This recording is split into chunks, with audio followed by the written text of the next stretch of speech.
화면 보시면서 고생하셨고요.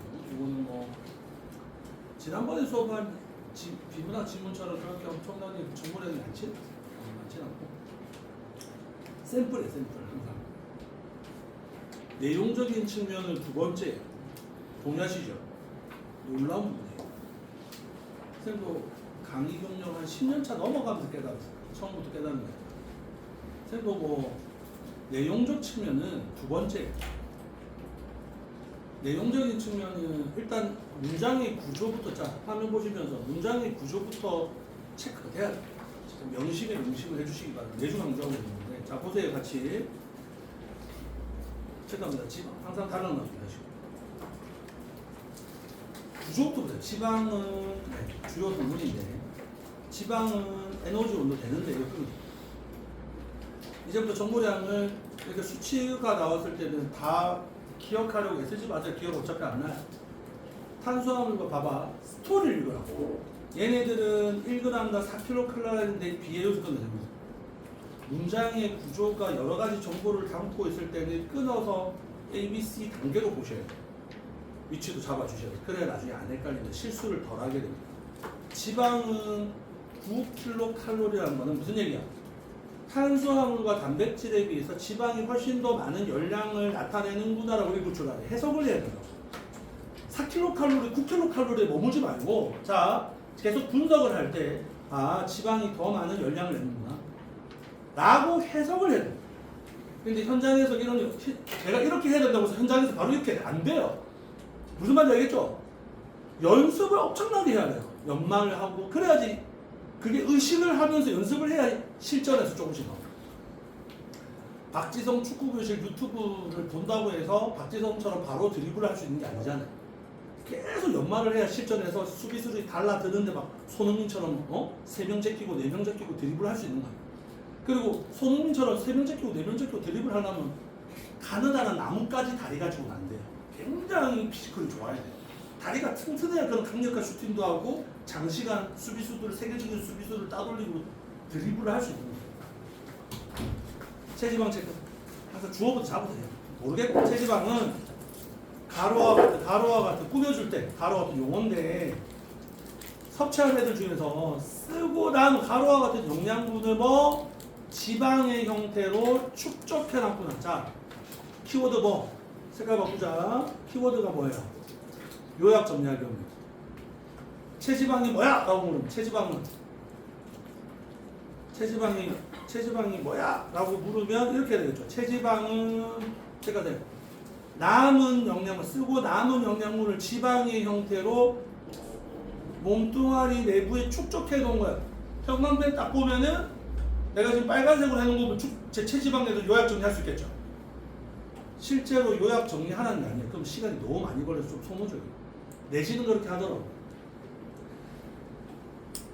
본문을 읽을 때 요약 정리할 수 있는 준비를 하라고. 내가 자 중요하다 밑줄 치라. 그거는 학교 내신생들이 하는 거예요. 왜? 시험지 낼 거니까.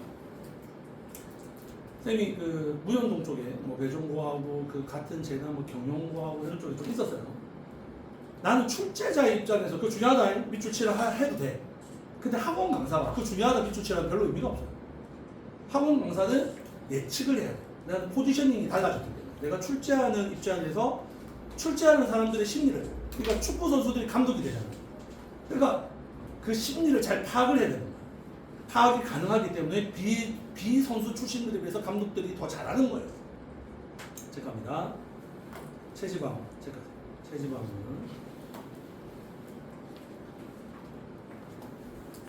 이해하시고 체지방은 봐봐. 지방 조직을 이루는 모든 정보들 펼쳐져 있는 문장 전체를 읽으려고 하지 마세요. 어디? 요게 바로 보여야지. 지방 세포 여기에 축적되는 거. 체지방이 축적되는 위치가 바로 나오죠. 뿅. 가루와 같은 피하지방과 가루와 같은 내장지방과 뭐가? 그렇지. 그게 요약점이죠. 체지방은 자 체크합니다. 지방 세포에 축적되고 피하지방과 내장지방으로 나뉘다 끝. 이게 요약이잖아. 자 그러면서 이 체지방 봐봐. 그냥 주르륵 막연하게 읽지 말고 지금부터 읽는 거는 뭐야? 체지방의 기능에 대해서 읽는 겁니다. 내장을 보호하고 1번, 체온 조절하고 2번, 그리고 에너지만. 필요시 할 때만 분해. 원래는 얘가 칼로리를 대는 게 아니라 단백질하고 탄수화물이 하는 건데 체지방 인마가 누적되어 있다가 탄수화물하고 단백질로만 부족할 때 열량을 내는 거예요. 자 가루치대 비만 이 단어 볼 때마다 가슴이 너무 아프네요. 비만은 여러 가지 질병을 일으킬 수 있기 때문에 여기서 끊어요. 그렇게 안 보이지만 초고도 비만 그렇게 안 보이죠, 그죠? 그러니까 이게 수치를 냉철하게 우리가 유민상이나 김준현 이런 데는 상상을 초월하는 거예요. 그러니까 이 정도 뭐 비만, 뭐 초고도 비만 별로 안 어울리죠. 맞추기도 하면 돼요. 저 눈빛이 이상해서. 자, 그래서 여러 가지 질병 건강을 유지하려면 끊으세요. 체지방 조절해야 됩니다. 가르치세요. 활용할 수 있는 이때 활용하는 뭐 체지방을 조절할 때 이 지수가 가루와 같은 체지방률인데 체지방률은 자 여기서부터 수치 나오죠. 그 위치만. 남성은 요 정도, 여성은 저 정도 체크. 여기서 우리가 머릿속에 떠올려야 되는 건 뭐야? 아 체지방의 기준이 여성이 남성보다는 조금 더 커트라인이 좀 여유가 있구나. 여성한테 조금 더 체지방의 그 기준점이 조금 더 느슨하구나. 남성은 20% 이상, 여성은 30%. 여성은 30% 이상이 비만이다. 자, 체질량 지수 체크. 체지방과 가장 상관이 높아요. BMI도 그러나 주어, 항상 주어. 자, 이제부터 잘 봐. 복잡한 내용이 나올 때 그냥 있는 그대로 내용적으로 들어가려면 나중에 혼란스러워요.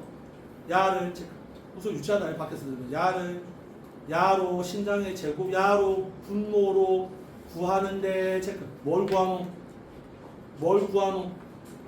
뭘지?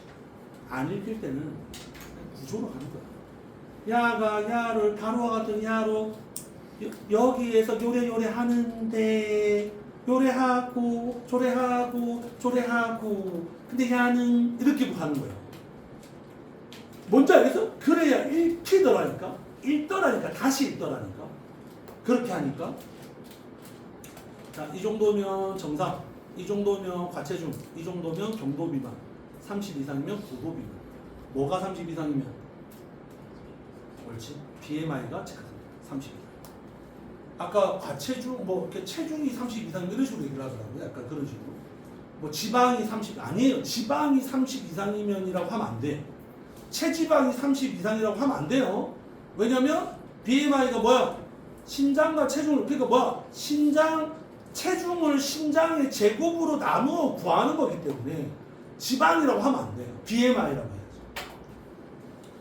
자, 근육량이 많은 사람은 체지방량이 적어도 BMI는 높을 수 있기 때문에 BMI가 체지방을 측정하는 무조건 정확한 지표가 아니라는 거 아시겠죠? 여기까지 하겠습니다. 뒤로 넘어가서 나머지 정말 본문을 분석하고 지겨워요. 되게 힘든 작업인데 1학년 때 잘 해놓으면 독해력이 엄청나게 들어갑니다. 자, 그리고 모든 선택지의 근거를 확인하시기 바랍니다. 선택지 근거. 1번의 선택지 근거 어디 있노? 2번 선택지 근거 2문단에 따르면 3문단에 따르면 4문단에 따르면 그 설명을 적으세요. 그 해설들을 이해하려고 애를 쓰셔야 돼요. 선생님 진짜 믿으셔야 됩니다. 비문학을 해결하지 않으면 압도적으로 힘들어요. 그리고 주변에 내 친구 중에서 국어는 별로 안 해도 비문학 되게 잘하는 애들 있는데 그 애네들은 어렸을 적에 책을 엄청나게 읽었을 가능성이 상당히 높고요. 타고나기를 글을 읽는 데 있어서 회전 자체가 굉장히 빨라요. 1% 안쪽입니다. 대부분의 90% 이상은 후천적인 노력이 필요해요. 다시 한번 16번, 83, 17번, 83, 19, 8번, 74. 자, 19번의 별표. 자, 봐봐. 보십시오. 자, 이제 개별로 이제 첨삭해야 되는 거. 16, 17, 18 정도가 뭐예요? 16, 17, 18 딱 내용 보세요. 문제 스타일. 좀 더 본문을 파악하기에 용이한 문제. 16, 17, 18을 왔다 갔다 하면서 해결 다 하고 16, 17, 18 다 해결하고 그 다음에 19로 넘어가요. 19와 20은 뭐예요? 하는 곳에 이거잖아. 윗글을 1, 윗글을 바탕. 윗글을 1코와 윗글을 바탕으로는 독립적으로 푸는 게 아니에요. 16, 17, 18처럼 부분적인 정보, 세부적인 내용적인 정보를 먼저 푼 다음에 내용 파악하고 18, 19, 20 새로운 뭐 그림이라든지 그래프라든지 도표 같은 것들 활용할 수 있어요. 만약에 16, 17, 18에서 정 해결이 안 되는 거는 보류를 해놓으세요. 너무 시간을 많이 투자하지 말고 19와 20과 같은 새로운 어떤 정보를 풀 때 시각이 좀 새로워지면서 내용이 좀 더 폭넓게 파악이 될 가능성이. 자, 21번 87%. 자, 21번 같은 스타일. 어휘는 감이에요. 어휘는 감각. 이 감각 훈련을 하셔야 돼요. 선생님이 수업 시간에 이거 문제풀이 몇 개 해준다고 해서 여러분들 어휘력이 늘지 않습니다, 절대. 한자 성어 단어 뜻 불러주고 한자 성어 막 각주고 하면서 재밌게 설명하고 막 사출위정이라면서 막 안 돼요. 그거 갖고는 그 시간을 막 불러주고 받아주고 또 5분 10분 낭비되는 시간 말이에요. 자, 체크합니다. 마더텅 1등급 어휘력 같은 좋은 어휘 교재를 하나 준비하셔가지고 10번 이상이에요. 10번 이상 진짜 공부 안 돼요. 왔다 갔다 차에서 밥 먹으면 그냥 스스로 예문 중심. 뭐 눈에 자꾸 익히는 거예요. 대략적으로. 그걸 정말 무슨 영어 단어 배우듯이 엄청난 시간 투자해가지고 아까운 시간 정말 공부 잘 되는 황금 시간 골든타임을 수학 영어 공부해야지. 그거 투자하면 안 되고 짜투리 시간이죠. 국어는 늘 짜투리 시간. 시험 딱 80분 동안 실전 트레이닝 일주일에 한두 번 하는 거 빼고는 그때만 연속적으로 시간 확보하시고 나머지는 20분씩 30분씩 오늘 요 20분 동안 지문 하나 봐야지, 다시 한번 해설지 열심히 봐야지, 어휘 한번 정리해야지. 짜투리 시간. 그래서 생각하는데 질문하고 새벽 1시, 2시 내가 시간 제한 안 두잖아요. 집에서는 되게 잔소리 많이 들어먹고 지금 시간 제한 좀 해라. 10시까지, 11시까지. 무슨 새벽 밥, 그래서 내가 벌써 눈치 보면서 어떤 때도 되게 조용히 답변할 때도 있습니다. 자꾸는 내 스타일 답지 않게 새벽 1시나 2시 때 가족들이 자고 있기 때문에 그때 조금 무자라고 얘기해 주시고. 자, 다음 넘어갔어요.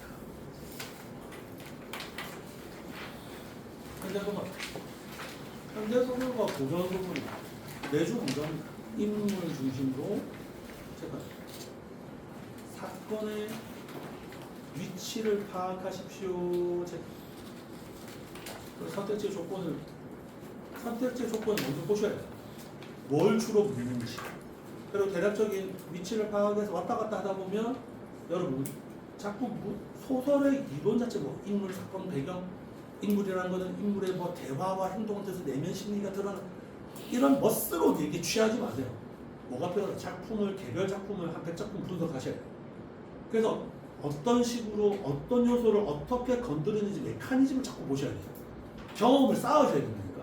자꾸 뭐 이렇게 풀어라 저렇게 풀어라 뭐 심리에다 밑줄 치고 그런 요소는 그냥 이상적인 거예요. 대면하셔야 돼요. 어떻게? 뒤에 해설지 꺼내고. 아, 조금만 해설지군요. 진짜 기가? 나도 너무 아름답게 생각합니다. 정독하셔야 돼요. 실천하십시오. 소설 잘 읽으십시오. 처음 보는 소설을 내신하고 다르잖아요. 내신이야. 그리고 내신에서 웬만큼 중요한 거는 공부 좀 하는 애들은 다 할 거 아니에요. 솔직히 말해서. 1, 2등급 라인에 걸쳐져 있는 애들은 다 할 거 아니에요. 어디서 차이?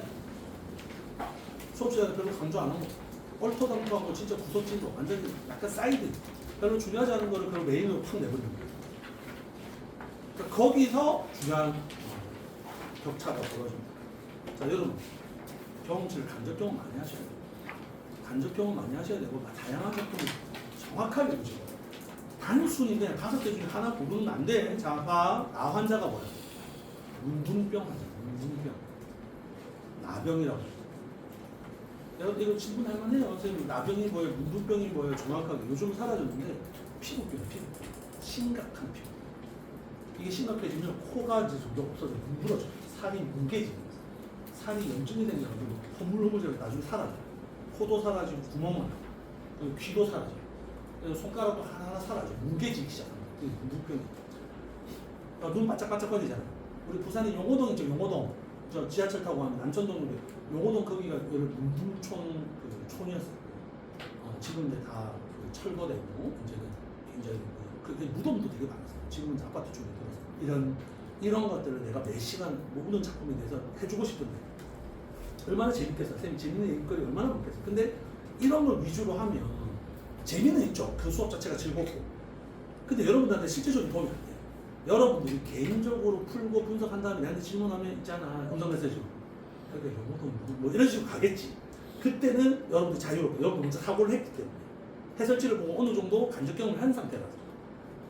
자, 보세요. 항상 인물 중심으로. 얘네들은 잠깐 인물부터 잡으세요. 인물의 행위에 집중하세요. 분석하세요. 폭로하고 호소하지만 여기서 여기 하나 있습니다. 실제로 문제 풀 때는 이렇게까지 투자할 시간적 여유가 없죠. 분석할 때 이렇게 해놓으셔야 돼요. 그리고 이런 구절들이 주로 소설에서 뭘 묻는지도 확인하셔야 돼요. 그 메커니즘을 계속 1번 선택지, 2번 선택지, 3번 선택지, 그리고 내가 어디서 공감을 못했는지도 확인하셔야 돼요. 여기 봐봐. 박 원장. 안 갚은 거지. 이게 뭐예요? 누가 뭘 했는지. 그리고 약간 사건의 흐름이 바뀌었을 때 좀 표시해요. 발랑만 있죠. 그리고 중략 부분 줄거리 앞뒤로 좀 체크해 주시고. 그래서 대략적인 파악하고 선택지 해가지고 다시 들어가요. 다시 들어갈 때 확인을 해야 될 거 아니에요. 그러니까 위치를 파악해야 되는 거예요. 너무 내용에 매몰되지 말고. 근데 이게 말이 쉽지. 이 말대로 시험장에서 문제 풀라고 하면 안 돼요. 이 말대로 연습을 해라는 거지. 이 말대로 연습을 여러 작품, 수십 작품, 수백 작품을 분석을 해야 실전에서 조금씩 쓰이기 시작하는 거예요. 알겠죠? 나중에 우중신노. 봐봐. 산속으로 들어가서 인간단지라는 제목에 나오는 그들만의 삶의 터전을 만듭니다. 자, 다음 22번 79, 23번 78, 24번 76, 25번 같은 스타일 보기의 정보를 10초 정도 스캔해가지고 이 소설이 대충 어떤 내용인지 파악하고 독해 방향을 설정을 하고 본문 알고 훑어보고 그 다음 선택지에서 좀 애매한 것들 왔다 갔다 하면서 빨리 확인해야 되는 위치를 그게 반복이 되면 요령이 생기고 국어적 감각이 생기고 나중에 메커니즘이 조금씩 빨라지면서 출제자의 시각을 갖게 돼요.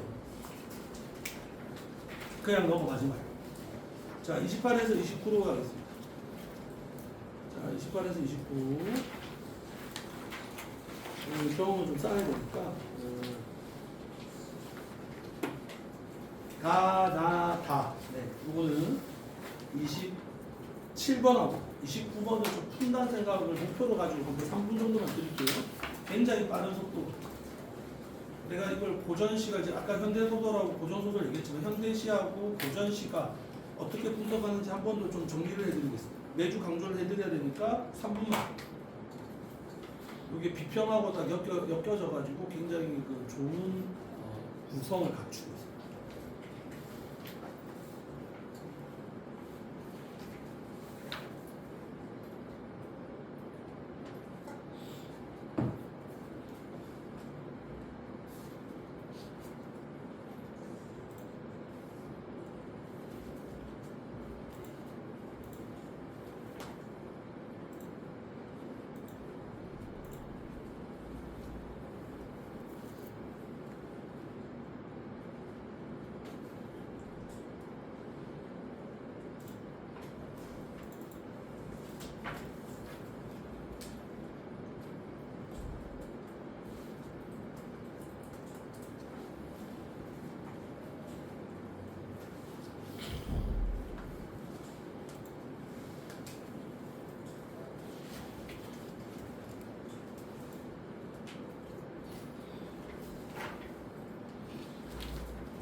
화면 보겠습니다.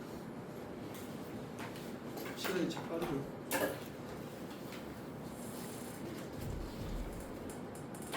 하나만 보자. 읽어보셨죠? 강호 가류하고 지금 오준 가류가 확실히 눈에 쏙 안 들어오죠. 그러니까 뭔가 알긴 알겠는데 뭔 소리 하는지 알겠는데 확실히 파랑하고 안 박히죠. 저런 거를 쌤한테 질문하시기 바랍니다. 저런 거 질문하면 자 강호 가류와 오준 가류 봐봐. 여러분들이 먼저 텍스트를 가지고 막연하게 좀 생각을 했어요. 그러면 선생님이 이제 만져주는 건 이거죠. 그럼 강호 가류는 너희들 먼저 봤지? 그러니까 내 말이 이제 확 와닿을 거야. 아유 달빛 예쁘네. 아이 좋아. 달빛 아이 좋아. 이게 강호 가류. 오른 가류는 뭐예요? 관동교곡이라든지 송림곡처럼 저 달빛 좋긴 좋은데 저 달빛을 싹 모아가지고 운명한테 쏘아주고 싶어. 온 세상을 달빛이라. 정치적 현실 확 느낀 거죠. 이런 식으로 그래서 의문점을 가지고 확 와닿지 않는 걸 먼저 분석을 한 다음에 해설지를 좀 확인을 하는 거예요. 자, 그리고 하나 더. 사실 나에 보면은 윤석열 만행이라는 작품인데 뒤에 해설지 찾으시기 바랍니다. 해설지 보면서 하자. 배경 지식과 독해력 두 가지 토끼를 다 잡고 싶습니다. 배경 지식과 독해력 두 가지 토끼를 다 잡아야 돼요. 따로따로 하면 안 돼요. 배경 지식도 쌓아야 돼요. 여기 어휘력도 포함입니다. 그래서 속도가 빨라져요. 다른 작품, 처음 보는 작품을 읽을 때 읽을 수 있는 힘을 빌려야 돼요. 동의하시죠? 그 다음에 플러스 독해력. 독해력이라는 게 결국은 사고력을 읽어요. 수업을 듣는 행위, 밑줄 치고 단어도 불러주고 필기하는 행위가 사고력 훈련에 별로 도움이 안 돼요. 어떻게 여러분들이 스스로 분석하고 생각하는데 질문을 어떤 방식으로 해야 되는지에 대한 이해를 확실하시고. 자, 봐봐. 많은 아이들이 답지 보는 거 대충 알겠던데요. 대략적으로 알겠던데요. 그게 위험해요. 그 말을 무시하는 게 아니라 대략은 알겠죠. 더 들어가세요. 더 깊이 출제자로 하는 거예요. 정말 완벽하게 자책합니다. 친구한테 설명할 수 있을 정도. 선생님처럼 설명할 수 있을 정도. 그걸 목표로 삼아요. 그 목표로 삼아야 한 달에 35만 원의 돈의 값어치가 변질되지 않습니다. 선생님이 상담할 때 나는 압도적 1등급을 원하는 아이들만 지금 4등급이든 5등급이든 상관없어요. 네가 정말 압도적 1등급, 알정적인 1등급을 원하는 애들만 나는 받으려고. 그러니까 지금 1등급인 이 말이 자꾸 왜곡돼가지고 공부 잘하는 애들만 받는다 계산하는데 그건 아니고 지금 4등급, 5등급 체제에서 4등급, 5등급이라도 난 받아요. 네가 정말 이렇게 실천할 자신 있습니다. 그래야 의미가 있죠. 그냥 뭐 적당히 뭐 한 2등급이나 3등급 그런 사고를 가지고 그 부모님께서 고생해 보신 그 귀한 돈을 35만 원을 낭비하면 되겠습니까? 그건 아니에요. 진짜 악착같이 국어 학원을 다니는 거는 정말 의미가 있어야 돼요. 국어 학원을 다닌다는 거. 이거 그냥 허투루하시면 안 돼요. 자, 보세요. 산수간을 뭐라고 해석했냐면 자연분. 자연. 유심히 보셔야 돼요. 그리고 띠집 체크. 띠집이 초라함의 꽃을 맞춰요. 초가집. 다 쓰러져 갑니다. 봐봐. 산수간 바위 아래 띠집을 내가 짓는다고 하니까 그 모르는 남들은 체크하세요. 이게 행간의 의미가 너무 어려워요. 그걸 모르는 남들은 웃지만 어리석고 시골 촌놈 주제에는 내 분수는 그 정도밖에 안 돼라는 표현이에요. 그러니까 무슨 얘기예요? 가슴을 파가고 안 꽂히지. 짜잘시리 해석이 잘 안 되죠. 이거를 자세히 생각 안 하면 대충 넘어갈 수 있어요. 대충. 안분지종 안빈낙도랑 익하면서. 그래서 이건 밑줄 치면 안빈낙도면 대충 안빈낙도. 왜 안분지종이고 안빈낙도고 겸손한테 번지를 확인하셔야죠. 그 모르는 거야. 그것을 모르는 뭐 이런 거야. 아이고 무슨 양반이처럼 다 쓸어가는 볼품없는 초가집에 사는 양반이 병신인가 봐. 병신. 양반이 기와집에서 안 사는 병신이야. 어떻게 양반이처럼? 알겠어요? 그런 상황입니다. 나는 세속적 가치를 멀리하고 청빈한 삶을 살면서 도덕적으로 내 마음을 인격 수양하는 게 나는 자연과 하나가 되어서 유유자적하면서 세속적 가치를 추구하는 그 뭐 남들은 속물들이야. 돈 더 많이 벌라고 더 명예를 높이 벼서 올라가려고 눈 시뻘게 하면서 서로 찌직 뽑고 싸우고 모함하고 찌직 뽑고 막 오늘 더러운 짓거리 다 하는데 나는 고고하게 가난하지만 소박하게 이제 이해가 싹 되죠. 내가 원하는 게 이거예요. 내가 모든 작품들을 전부 다 설명을 다 해버리면 그거는 바보가 되는 거예요. 이거는 내가 샘플을 보여준 거야. 너가 어느 정도 고민을 하고 내한테 질문하면 이렇게 설명을 해줄게. 그럼 확 이해가 되는 거야. 그래서 내가 경험을 쓰고 먼저 읽으라고. 먼저 읽어야 이게 확 와닿죠. 체크합니다. 그러니까 스스로를 겸손하게 하는 거예요. 그러니까 남들과 이 속물들과는 대조를 이루는 거예요. 그러니까 화자의 지향하는 말은 뭐? 대조해서 나타내요. 이 이런 구절들이 선택지가 어떻게 나타나는지 꼭 확인하셔야 돼요. 하나 더. 누구셔 삼공독은 낫다 하더니 만승에 임하느라 이자로 해야든 소부후유가 약뻗더라. 진짜 하기 싫죠? 되게 하기 싫잖아요. 저런 걸 자꾸 탐탁해야 나중에 제 가야산 독서당이라든지 굉장히 까다로운 작품들이 나와요. 읽어낼 수 있는 힘이 생겨. 봐봐. 도곤 책까지. 도곤에 해당되는 게 뭘까? 도단. 왜?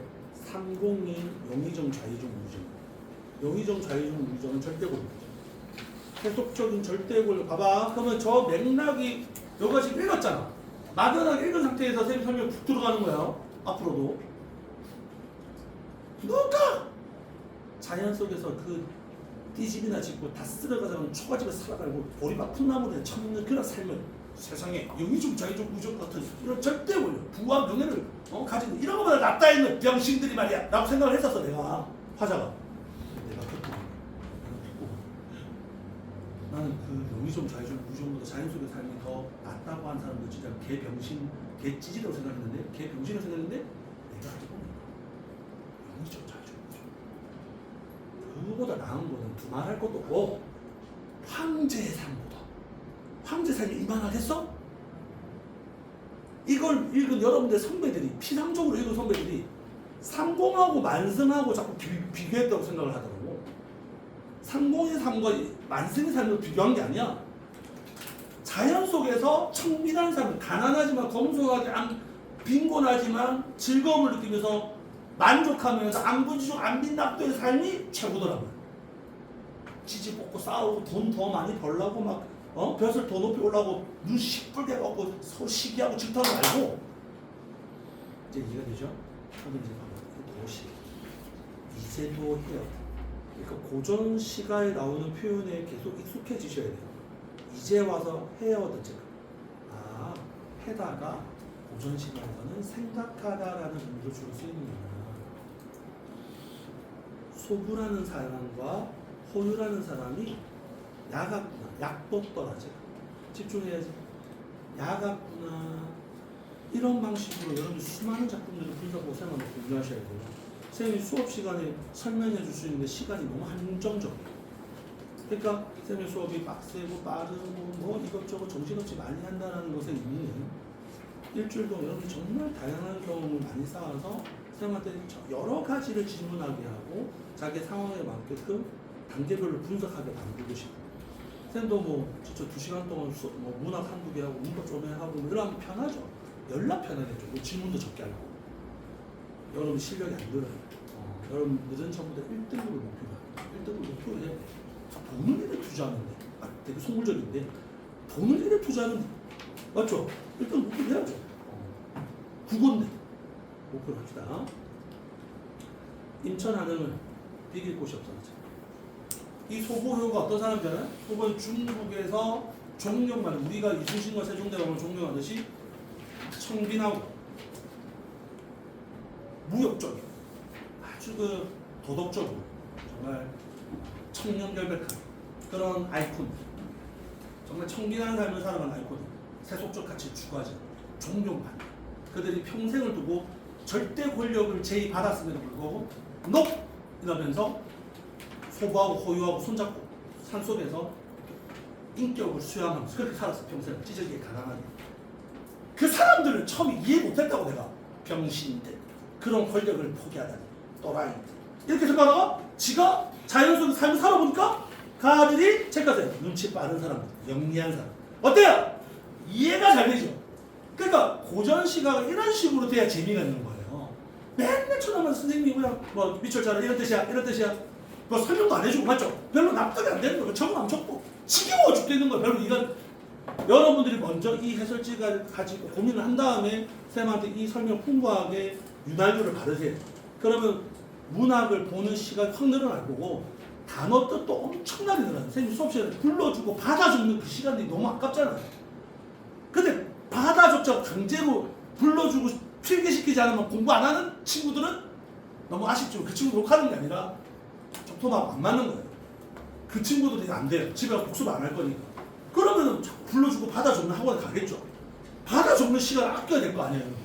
내가 지금 설명해 줄게 천지백깔인데. 자, 이 정도로 가겠습니다. 26번 82, 27번 71, 28번 68, 29번 66. 어찌 먹으리 서리법이지 무슨 이게 명령문이겠어. 자, 그리고 30에서 33. 자, 이와 기.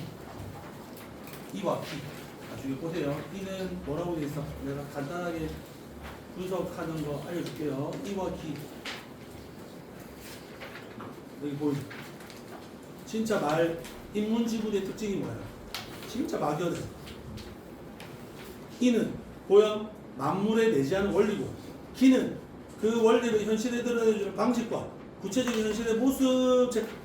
이는 기를 통해서 드러나고, 이는 한결같지만 기는 여러 가지 모습으로 존재하므로 우주 만물은 그대로지만 형체가 다양하다. 이게 확 읽었죠? 그러니까 뭔 소리 대충 알겠는데 인문지문의 공통적인 모양상 좀 막연하죠. 뜬구름 잡는. 알긴 알겠는데 씨. 뭐. 나는 양심적으로 살고 싶어. 이게 이예요. 책상 위에 10,000원짜리 떨어지고 50,000원짜리 떨어지고 지금 내 주머니에 넣는 게 아니라 원장님 50,000원이 떨어져 있었어요. 이거 주인 찾아주세요. 이게 기예요. 뭔 말인지 알겠죠? 양심적으로 이가 기를 통해서 드러내는 게 다양할 수 있잖아요. 이번에는 돈 찾아주는 거고, 나중에는 또 뭐 친구한테 거짓말 안 하는 거고, 부모님한테 막 이래서 비문학 질문, 내용적인 측면에 있어서 항상 여러분이 먼저 사고를 하고 해설지 보고 막 이문안에 따르면 사문을 끙끙댄 다음에 선생님 이거 설명 한번 더 해주세요. 이 부분이 이해가 안 돼요. 4번 선택지 이렇게 볼 수도 있지 않습니까? 이런 사례는 안 됩니까? 이래 해야 진짜 실력이 되는 거예요. 어? 자꾸 설명 다 들으려고 하지 마시고 설명 안 해주면 안 하고 그거 안 돼요. 그거는 여러분들 수준이 아니에요. 이해되셨죠? 내가 너무 간절하게 쌤의 일이 엄청나게 많아지겠죠. 이거 신경 쓰고 사람이 그게 뭐 무슨 대수입니까? 자, 다음 이렇게까지 간절하게 절박까지 하는 거군요. 다 이유가 있어요. 30번에 77, 31번에 80, 32번에 62, 39번, 33번에 70. 그럼 봐봐. 자꾸 대충 읽더라고.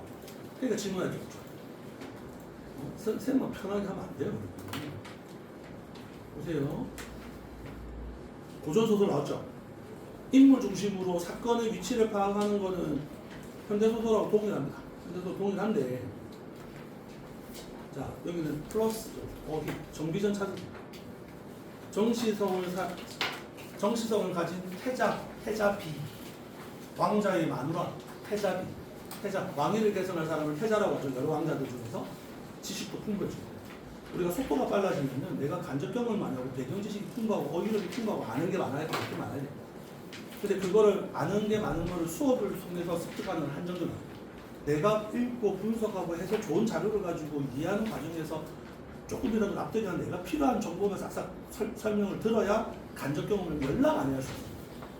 그런 친구들이 국어 나중에 대학교 가가지고 사회생활 하면서 엄청나게 빛을 발해요. 자기가 스스로 사고하고 고민을 많이 하더라고. 쌤한테 자꾸 따지듯이 질문하고 판단력과 분석력이 생깁니다. 그렇지 않을까? 쌤이 설명을 전부 일일이 다 해주는 거 수동적으로 듣는 거보다 내가 해봐야지. 영어도 많이 듣는 게 중요한 게 아니라 콩글리시 해라. 외국인들하고 용기 있게 해봐야 자꾸 느는 거예요. 내가 엄청나게 처음에 잘 안 돼도 그게 한 달이고 두 달이고 석 달이고 쌓이면 질문을 한 달, 두 달, 석 달 꾸준하게 해보란 말이죠. 왜냐하면 질문 엄청나게 한 친구들 90% 이상이 정말 좋은 결과를 얻은 건데 친구들한테 뭐 소문대로 다 아는 거니까 5%에서 10%가 있어요. 질문을 좀 한 거 같은데 그 친구들 공통점 카톡을 보면 집중돼 있어요. 한 3일 바짝 질문하고 보는 질문 아예 안 하고 3일 바짝 질문하고 보는 아예 질문. 요거는 조금 효과가 떨어집니다. 매일같이 꾸준하게 조금씩. 그리고 특히 쌤 질문 엄청나게 있는데 왜 성과가 나요? 책임지세요! 하는 친구들이 가끔 있는데 그 친구들 공통점은 뭐냐면 시험 기간 한 3일 남았고 벼락치기 하면서 막 갑자기 질문하는 거야. 선생님 이제 공부하는 거야. 그 친구들 완성도가 상당히 떨어져. 내가 말하는 그게 아니에요. 매일같이 꾸준하게 조금씩 공부 시간 확보해야 돼. 막 벼락치기 하고 그 과부하가 걸려서 안 돼. 마무리하겠습니다. 사실은 뭐야? 롯데! 자, 체크합니다. 분석가 양경이라는 사람이 정공의 딸이라는 자가 죽은 줄 알았는데 의외로 그 딸이 누구야? 양공의 정공의 딸. 태자의 마누라가 되는 걸 보고 있었거든요. 정실부인이라는 거는 황제아들의 정실부인이 정기가 된 것을 보고 정실부인이 된 것을 보고 정실부인이라는 거는 첫 번째 부인이잖아요. 태자부인은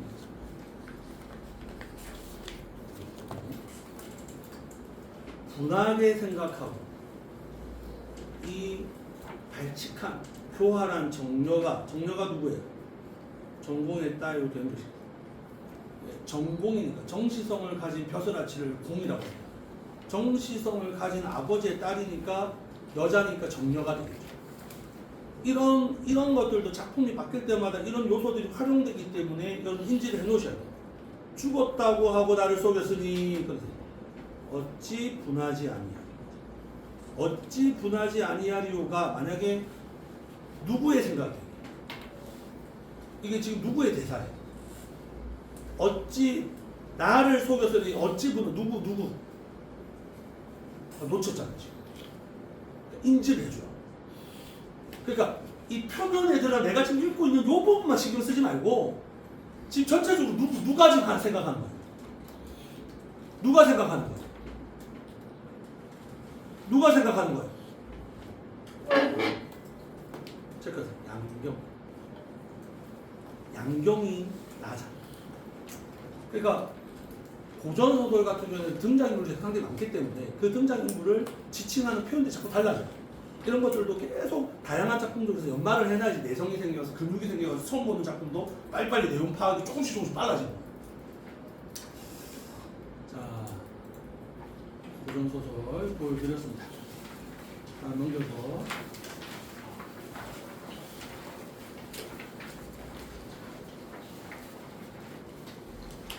34번 48. 아 이거 반드시 풀어요. 진짜 바쁘면 이거 꼭 풀어요. 정답을 가지고. 정답은 쉬운 거는 비교적 너무 진짜 시간이 없으면 정답은 낮은 거 주시고 정답을 높은 거는 좀 쉬울 테니까 낮은 거를 해야 쌤한테 질문할 게 많이 생겨요. 쌤한테 질문할 수 있는 요소들을 많이 접하셔야 돼요. 35번 71, 36번도 중요합니다. 별표 57번. 이 감정이 있어요. 아 이거였구나. 쌤 얘기한 게 이거였구나. 그걸 깨달으시기 바랍니다.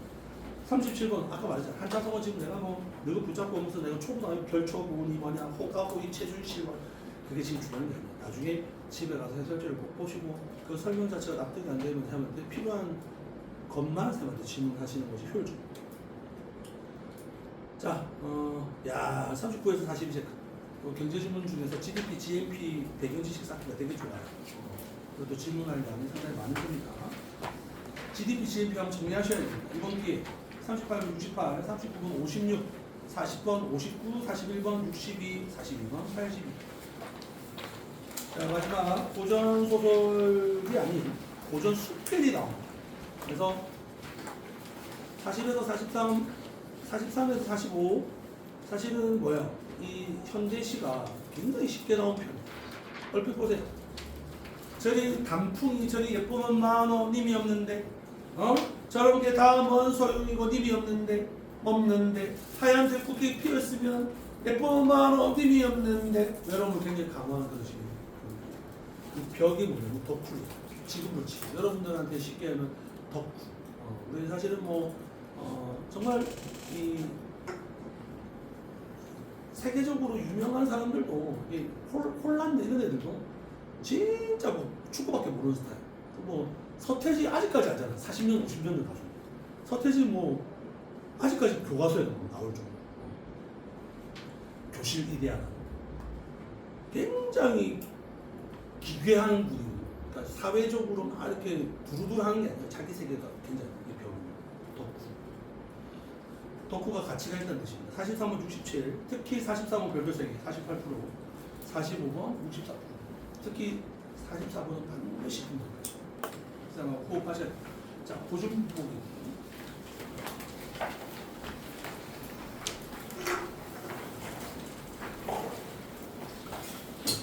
(5분만)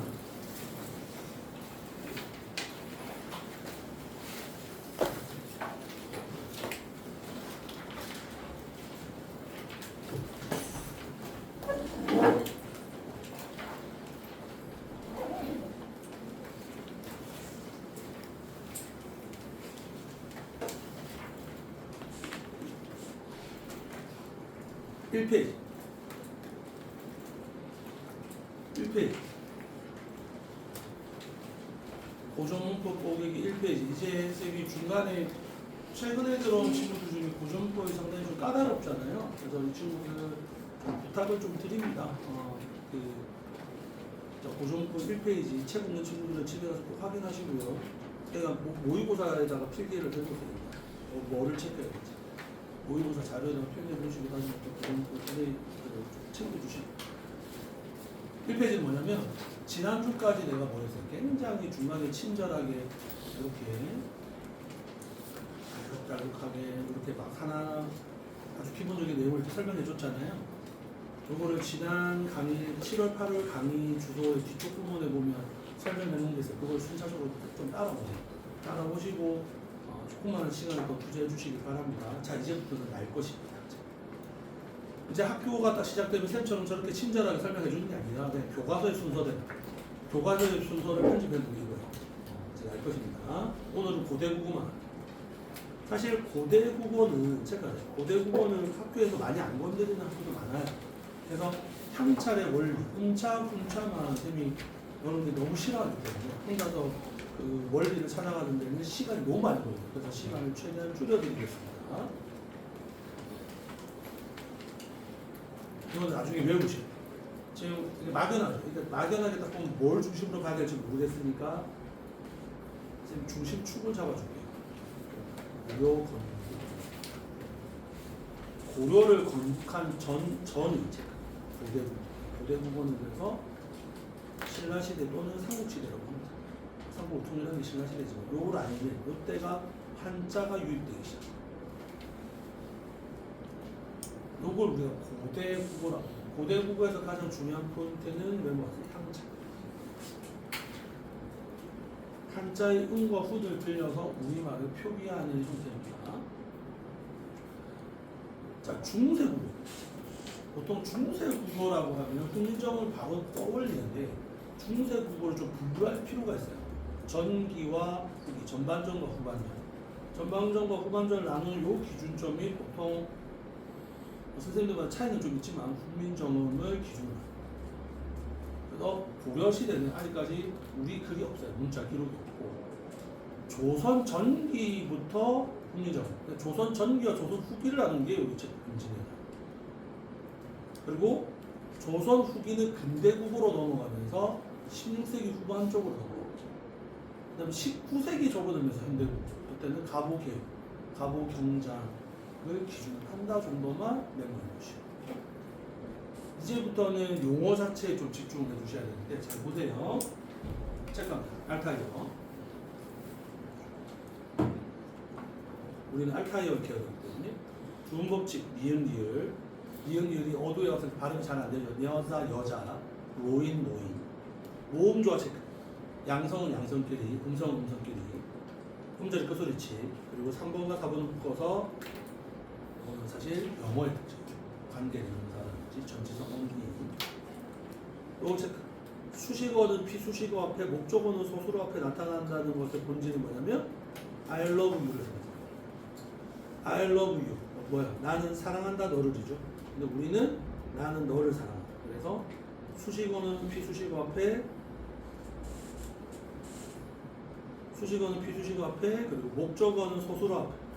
근데 영어라든지 서구권의 언어들은 소수로가 먼저 와요. I love you를 생각하면 돼요. 자, 이제 요거 오늘 하이라이트. 자, 선생님 질문을 예습한 친구들이 이런 질문을 하더라고. 선생님, 요거 체크하세요. 고유어와 한자어의 경쟁이 본격적으로 발생해서 집에 가서 읽어보셔야 돼요. 반드시 어휘 중심으로 해서 한 번도 복습하셔야 돼요. 완벽하게 이해하고 암기하는 건 아니에요. 그건 시험 기간에 하면 되고 한자어가 우위를 차지하게 되어서 체크하세요. 고유어의 사용이 감소된다. 아니 아직 한글이 창제도 안 됐는데 어떻게 고유어의 사용이 감소되고 한자어의 사용이 더 늘어날 수 있죠? 문자도 없는데 체크하세요. 이렇게 의문점이 자꾸 막혔을 때 시야가 넓어져야 돼. 우리 선조들께서 말은 한국어를 썼을 거 아니에요. 말을 중국어로 썼을 거 아니에요. 말을. 음성 언어, 문자 언어는 없었지만. 맞지? 그러니까 말을 할 때도 너가 가진 일상생활 속에 쓰는 단어, 한글로 된 그 단어의 70% 이상이 한자어예요. 학교, 학생, 배울 학자, 가르칠 교자, 배울 학자, 알쓸자, 스승사자, 교사. 전부 한자어예요. 70% 이상이. 순 우리말이 별로 없어요. 순 우리말. 자, 이걸 우리가 사우전드, 이걸 천이라고 하죠. 순 우리말은 스문이에요. 스문. 스문. 안 쓰죠. 조상님들께서도 한자어가 들어가 나서는 스문 이런 단어 잘 안 써. 발음도. 이게 리버. 이게 강이라고 하죠. 중세국에서는 가람이었어요. 가람. 이거 들어본 친구들 있죠. 가람. 산은 왜? 왜에서 왜? 지금 산이라고 해요. 산이 한자어예요. 순우리말이 아니라. 한글로 된 순우리말. 한글로 된 한자어. 이해했어요? 향찰. 정답 주시고요. 그리고 향찰. 향찰이 있고 이두가 있고 구별이 있는데 요 세 개를 외워하세요. 여러분들이 학원을 다니는 이유가 이거예요. 혼자 공부하는 친구들 이 세 개를 막 구별해야 되는 게 요소 중요하게 느껴지죠. 요즘 트렌드는 정말 나이가 지긋하신 국어생들 아니고서는 이거 잘 안 건드려요. 너무 소모적이에요. 근데 알고는 있어야 돼요. 구결이 한자의 은과 훈을 빌리는데 가장 원시적인 형태. 이게 1번, 제일 초창기 형태. 여기서 조금 발전한 게 2두. 2두가 조금 더 발전했고, 그 다음에 향찰이 제일 많이 세련되게 발전. 향찰이 제일 많이 세련돼. 향찰이 제일 많이 세련돼. 자, 이걸 다 곤란하고 하니까 되게 깜깜하게 한자도 많이 나오고, 뭐, 어디서 또 손을 내밀지 말고 하기도 싫고, 그죠? 나는 집에 가요. I go home. 나는 집에 가요.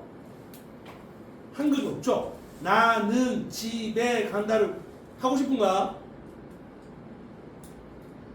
이걸 보면 한자 몰라도 돼. 일부 쭉 가면 돼. 이게 나자예요. 그리고 이게 은혜자예요. 집가자고 사랑의자고 가다 갈것자고 마늘 자자 매니. 나는 집에 간다 어떻게 하는 거야? 나. 요거는 뜻은 우리가 훈차라고 해. 소리는 음차라고 하고 음을 빌려 쓴 거야. 나는 있죠. 는을 표현하고 싶은데 한글이 없잖아. 중국에도 는이 없거든? 보조사 는이라고 할 만한 게 없거든, 중국어에도. 그래서 발음이 똑같은 그냥 비슷한 은의 은자를 가져. 뜻하고 상관없이. 는은 없으니까 제일 비슷한 은을 가져온 거야. 뜻하고 은혜라고 전혀 상관없잖아. 보조사 는은. 다시 훈, 집, 그다음 부사격조사 애 없으니까 사랑의 자를 가져. 그다음에 간다는 뜻을 가진 고, 요 다가 뭐야? 평생 종교를 마늘 자자. 요런 느낌이 향찰 이두 구절의 본질이에요. 점점점 더 발전해. 토를 붙였다는 게 저런이에요. 자, 이제 모델 국어 표기 실체가 자 체크합니다. 음차, 분차. 음차, 분차 교과서마다 좀 중요도가 다른데 내가 굉장히 인상적인 거 하나 딱 보여줄게요. 삼국시대 때 백성면이라는 곳에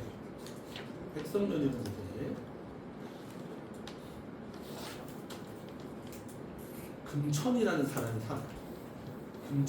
그러니까 국어는 고전문법은 굉장히 좀 억지스러워.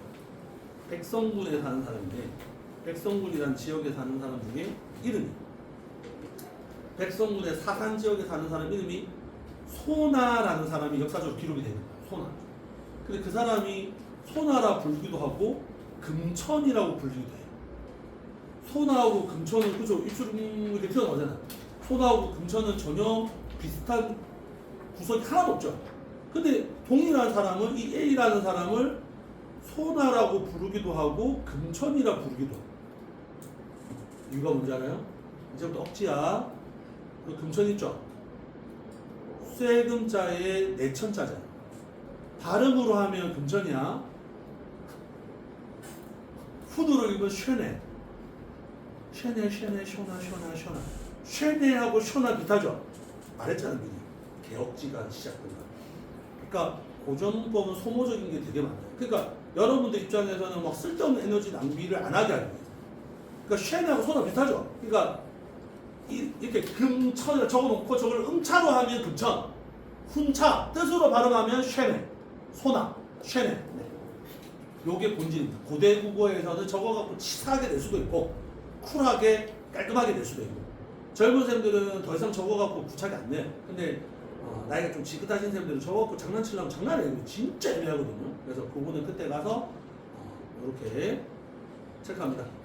이 초용가를 가지고 장난을 칠 수도 있고 그다음에 서동용 가지고도 얘기할 수도 있고 나는 이건 너무 개인적으로 내가 표를 다 정립을 해놨지만 이제 중요한 거는 다음 주에 연결할 거예요.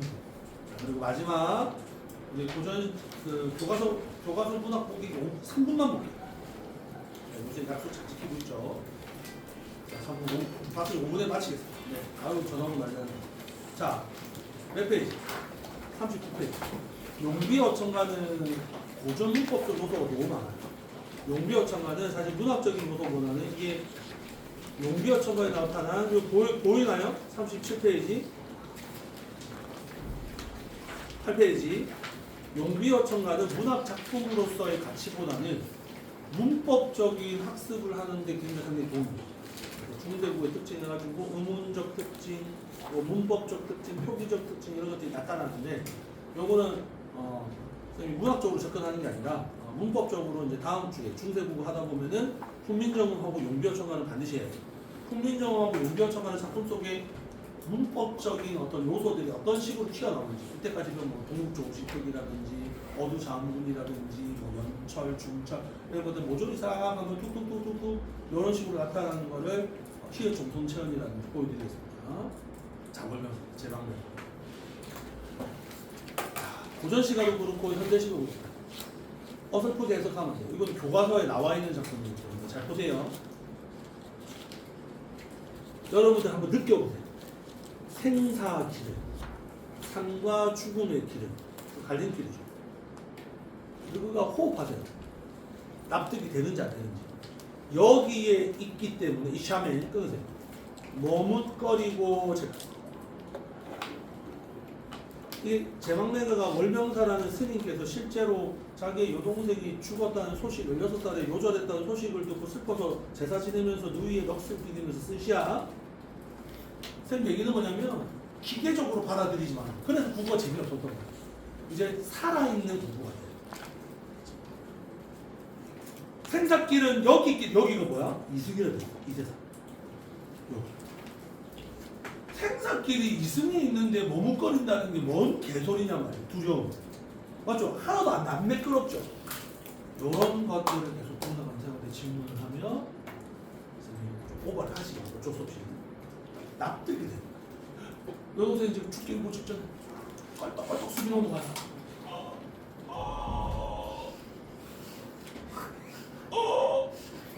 아직 살아있죠. 아직 이승이잖아요. 이 죽음 일보 직전에 죽을 수도 있지 뭐 괜찮아 so cool 그런 사람 거의 없어요. 그런 말. 죽겠냐 오빠 이 정도일까요? 졸라 무서워 이 말이야. 얼마나 무섭겠어. 선생님이 죽음을 최초로 경험한 게 알릴게요. 30년 전 가위 눌렸어. 대학교 다닐 때 아직도 생생한 꿈이 아니에요. 가끔씩 뭐 내가 구라치는 거 MSG를 치는 진짜 내가 그때 죽이 가위.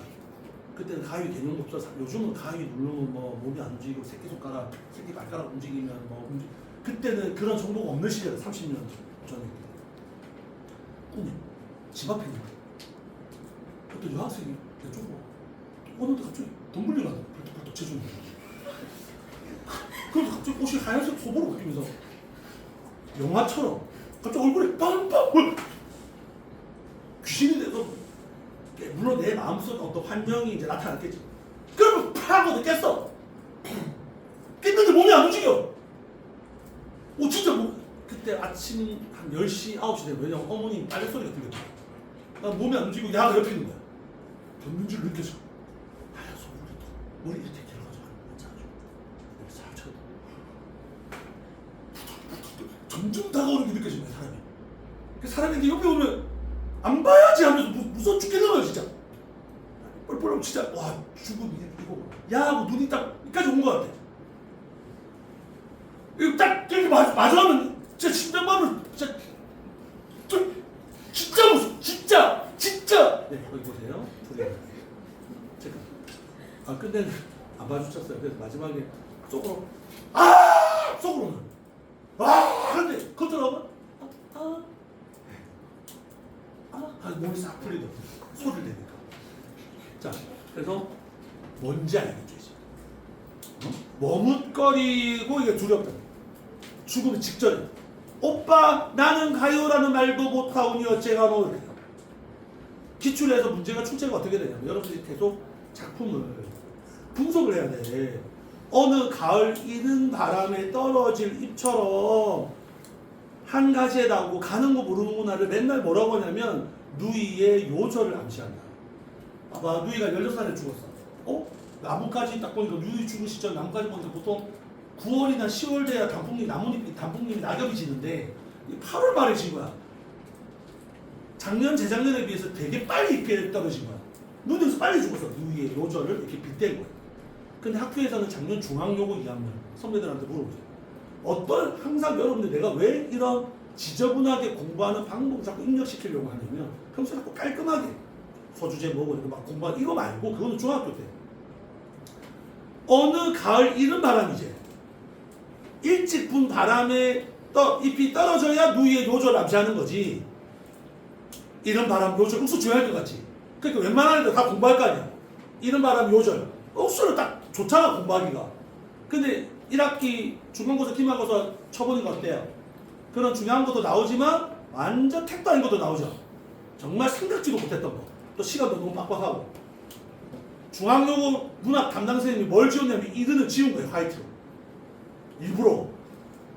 그러니까 저걸 대충 공부하는 요절 해가지고 이런 발음 이쪽 나오니까 뭐지 아까 너 얘기하자 하고 이건 맞는 거 했는데 요절이 틀린 거예요.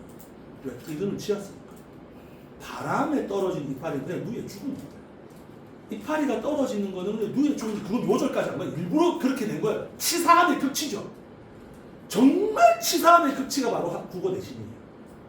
느끼셨죠? 약간 학교생들과 조금 다른 2학기는 더 심해지기 시작. 그리고 봐봐. 체크. 이라 뭐라고 돼서 시상의 전환이 이루어지고 슬픔을 종교적으로 극복하고자 해도 불교 윤회 사상이 아니라 바탕. 여러분 미타차는요 더 이상 윤회를 안 하는 거예요. 미타차를 서방종토라 해가지고 많은 쌤들이 이걸 그냥 자꾸 조금 약간 공부 안 하는 쌤들은요 이거를 선배 예전에 고해성사를 하시는 20대 막 후반 때 그때 이제 아르바이트 할 때 30년 전에 20년 전에는 이걸 내가 윤회사상 가르쳤어요. 제가 좀 그렇긴 한데 미타차는 서방종토기 때문에 더 이상 인간이 윤회를 끝내고 궁극의 유토피아예요. 그거 하면 이제 윤회 안 하는 거예요. 신과 함께라는 영화 봤죠? 괜히 그 차사들이 누구냐 하정우하고 이런 애들이 막 귀인을 가다가 하려고 하는 이유가 그래야 저거들이 환생을 안 한 거야. 이제 윤회를 안 하기 위해서 미타차를 가기 위해서. 그러니까 사실 이 미타차를 가는 거는 봐봐 마지막으로 슬픔의 종교적 승화적 별표. 승화한다는 게 뭐예요? 전화위복, 변독이야, 뭔 개소리야. 시련은 실패는 성공의 어머니 그 말이야. 이게 뭐라고? 이걸 그냥 종교적 승화, 종교적 이렇게 할 게 아니라 그 동생 죽었지. 아유 슬퍼 죽겠다. 슬픈데 누구의 동생이 죽은 건 슬픈데 가만히 생각해보니까 내 슬퍼했어. 지금 가는 곳을 모르는구나. 나한테 말도 못하고 슬퍼다가 갑자기 반성을 하는 거야. 부처님께서 얘가 누구라고? 월명사가 누구라고? 승려. 부처님의 제자. 부처님의 말씀을 공부하는 사람. 부처님께서 뭐라고 말씀하시냐면 석가모니께서 죽음이 끝이 아니야. 어차피 다음 생에 이 생에서 복을 많이 쌓고 그러면 타차를 할 수 있어. 열심히 불도 수행하고 기도 많이 올리고 공부 많이 하고 그 방법을 알려줬어. 내가 촉도마 선생님이 어떻게 너가 1등급 받을 수 있냐면 질문 많이 하고 분석 열심히 하고 근데 그거 실천 안 하고 오늘 이번에 똑같이 했네. 이번에 4등급이 자꾸 그렇게 하면 난 속상한 거지. 왜냐면 방법을 제시했는데. 그래 이번에는 꼴찌지만 촉도마 선생님께서 부처님께서 얘기했듯이 뭐 이렇게 하면 된다 했으니 슬퍼할 이유가 없는 거야. 근데 슬퍼했어. 그치? 슬퍼할 이유가 없는데 슬퍼했잖아. 부처님이 말씀하신 대로 했으면 누이 동생을 미타차에 보내고 친구 미타차에 가면 되는데 지금 슬퍼하다가 반성한 거야. 아, 내가 이때까지 공부했네. 제대로 공부 안 했구나. 아, 그래 부처님 이런 말씀을 깜빡했네. 내가 열심히 안 했으니까 깜빡하지. 어이, 병신. 이번 기회에 부처님 종교의 불도 수행을 더 열심히 해야 돼. 그러니까 승화한 거야. 승화. 실패는 성공의 어머니. 그래서 미타차에서 맛볼라 도닥가 기다리고도 뭐냐면 열심히 불도 수행해서 누이 동생을 위해서도 내가 열심히 기도하고 내를 위해서도 기도해가지고 언젠가는 미타차에서 만날 게 뭐가 슬프노? 그러면서 더 불도를 열심히 하는 게 승화가 됩니다. 이렇게 꼭 분석하셔야 됩니다. 아시겠죠? 또 학습 정리도 꼭 확인하셔야 돼요. 그냥 넘어가지 말고 쌤 이거 왜 이래요? 이거 뭐 때문에 추모예요? 뭐 때문에 애상이에요? 그거 하라고 내가 이거 준 거야. 오늘 여기까지. 오늘 미안합니다. 오늘 좀 많이 먹어요.